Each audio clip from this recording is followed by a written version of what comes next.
Eh bien, salut à tous les amis, c'est l'analyse foot. On se retrouve aujourd'hui pour un récapitulatif de la Ligue 1, mais il y en aura d'autres bien sûr.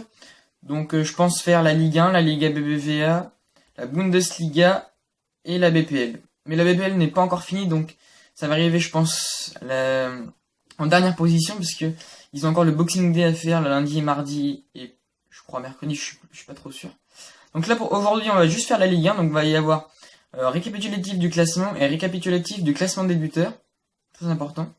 Donc on va commencer tout de suite. Donc alors en première position on a le PSG, hein, avec 0 match perdu, 51 points, 16 matchs gagnés. C'est le double de matchs gagnés que le deuxième, son dauphin Monaco, avec 8 matchs gagnés, 8 matchs nuls et 3 perdus, qui leur fait 32 points, donc 19 points d'écart. On peut dire déjà, on est presque sûr que le PSG va être champion. Ils sont déjà champions d'automne, hein, mais je peux presque affirmer qu'ils vont être champions. En troisième place, on a une petite surprise quand même, Angers, avec 8 gagnés, le même total que celui de Monaco. Par contre, 4 défaites et 7 matchs nuls, ce qui leur donne 31 points, donc 1 point de moins que Monaco. Et après, Caen, avec 7 défaites, oui, 7 défaites, le plus que Bordeaux, alors qu'ils sont 14e, Bordeaux quand même. Donc quand même 7 défaites pour un 4ème, ça, je pense que c'est du jamais vu. Donc quand même 9 victoires qui leur assurent quand même 30 points. 5ème, nous avons Nice qui se stabilise de ces dernières années. Donc ils ont 8 gagnés, 5 matchs nuls et 6 matchs perdus, qui leur donne 29 points. En dessous, à la 6ème place, on retrouve Saint-Etienne, avec 9 matchs gagnés, 2 matchs nuls et 8 matchs perdus, ce qui leur donne aussi 29 points. Ensuite, il y a mon équipe préférée en dessous, 7ème, Rennes, avec 6 matchs gagnés, 9 matchs nuls, 4 matchs de perdus, qui nous donne 27 points.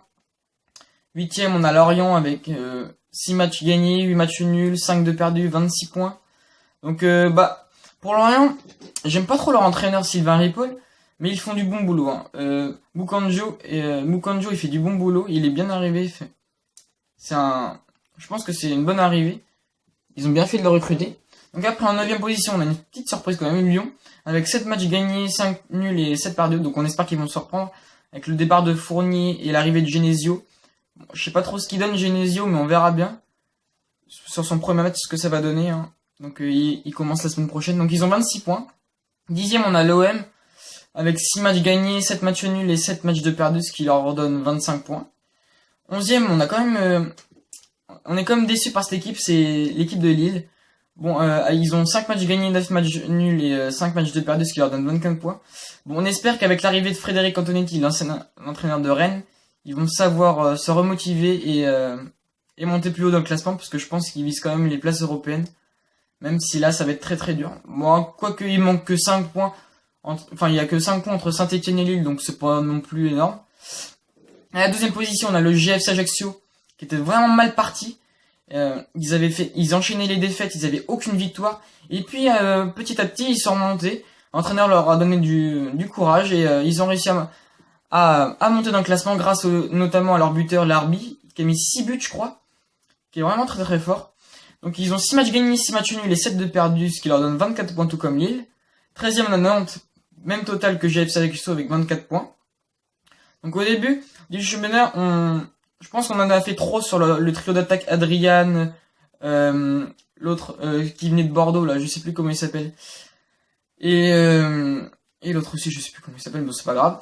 15ème, on a Montpellier qui avait fait un début catastrophique avec Roland Courbis, qui a d'ailleurs été limogé. Il y a eu 2 nouveaux entraîneurs, je ne sais plus comment ils se nomment, c'est bizarre quoi. Donc ils ont 6 matchs gagnés, 4 matchs nuls et 9 de perdus. Donc, comme c'est très important, 9 matchs perdus.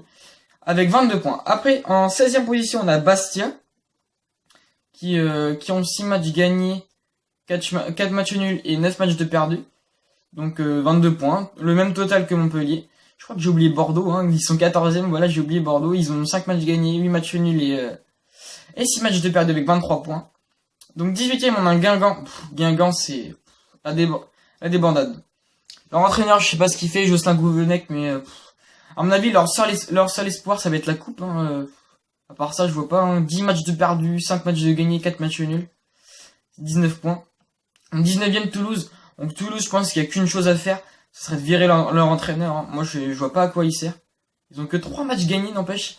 Avec 8 matchs de perdus, 8 matchs nuls, c'est vraiment peu. 17 points. Bon, 20ème, hein, on peut dire qu'ils descendent déjà. Hein. c'est presque assuré. À part s'il faut comme une remontée comme Sochaux il y a pas longtemps. Donc on a 3-0 matchs gagnés, 8 matchs nuls et 11 matchs de perdus. Bon, ils peuvent quand même être fiers parce qu'ils ont le même total de points que Aston Villa en BPL, donc moi je pense quand même les applaudir. Mais bon, après je vois pas ce qu'ils peuvent faire de plus, hein. À part virer Jean-Marc Furlan, ça a déjà été fait en plus. Leur entraîneur, je sais pas ce qu'il va leur apporter, mais en tout cas j'espère du bon.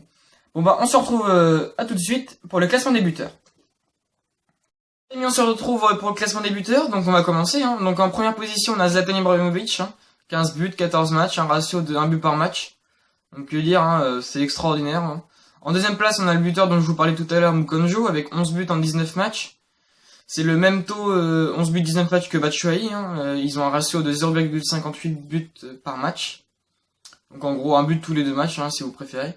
En quatrième position, on a un autre Parisien, Edinson Cavani, 10 buts en 16 matchs.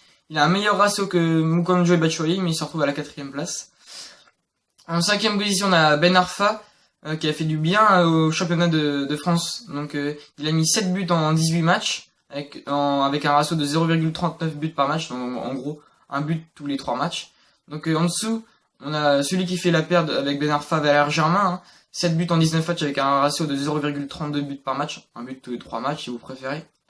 En dessous, on a le buteur dont je vous parlais tout à l'heure du GFC Ajaccio, Larbi qui fait la paire avec Chibumbu aussi. Donc il a mis 6 buts en 16 matchs, un ratio de 0,38 buts par match. Pareil, hein, un but tous les 3 matchs. En dessous, c'est le meilleur buteur de la Ligue 1 de l'année dernière, mais qui est en perte cette année, c'est Lacazette en 6 buts 15 matchs, 0,40 buts par match, donc c'est pas énorme. En dessous, on a Ninga, 6 buts en 10 matchs, avec 0,60 buts par match. Donc c'est plutôt pas mal, hein. Moi j'aime bien ce classement. Je vous ai pas dit la deuxième partie du classement, les 20 premiers. Je préférerais faire les 10 premiers. Donc on se retrouve tout de suite pour mes pronos. Et puis moi je vous dis à la prochaine pour le récapitulatif de la BBVA. Allez, à plus.